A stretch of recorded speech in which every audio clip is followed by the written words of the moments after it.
On Wednesday, February 20th, the IUPUI men's and women's swimming and diving teams head to Rochester, Michigan for the 2013 Summit League Championships hosted by Oakland University at the OU Aquatic Center. Last season, under the direction of first-year head coach Matt Boss, both the men's and women's teams placed fourth, marking their best finishes since the 2006 Conference Championships.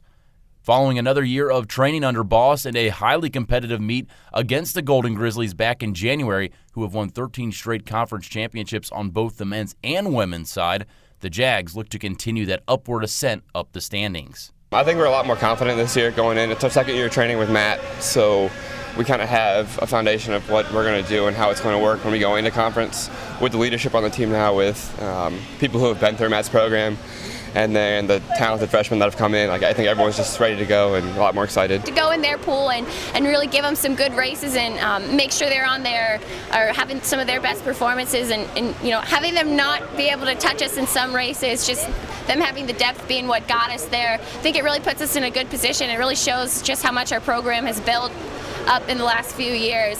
On the women's side, Lizzie Bourgeois, Jenny Alexiak, Lexi Laird, and Margaret Barber are primed to perform at a high level as they have all season, but Boss knows that depth will play a huge role in the team's success. Getting the top people into the A finals, because that's where the big points are scored, and it's just essential that they get into the A final in all three of their events. It's just going to take an overall team performance.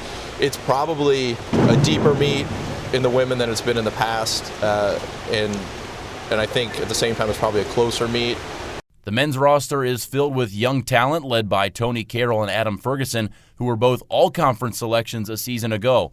However, 9 newcomers, including 8 freshmen, will be competing in the event for the first time, and Boss knows he will need that youth to step up. I think the key for the men are getting off to a good start. It's just kind of getting into the flow of the meet and realizing that coming in the morning, that the first day with the individual events, getting in some good solid performances and kind of getting off to a good start and kind of getting something rolling. I think once you I think we have a couple people go in there and swim really well, everybody else will feed off that. The Summit League Championships will take place February 20th through the 23rd, and live results and evening recaps can be found each night on IUPUIJags.com.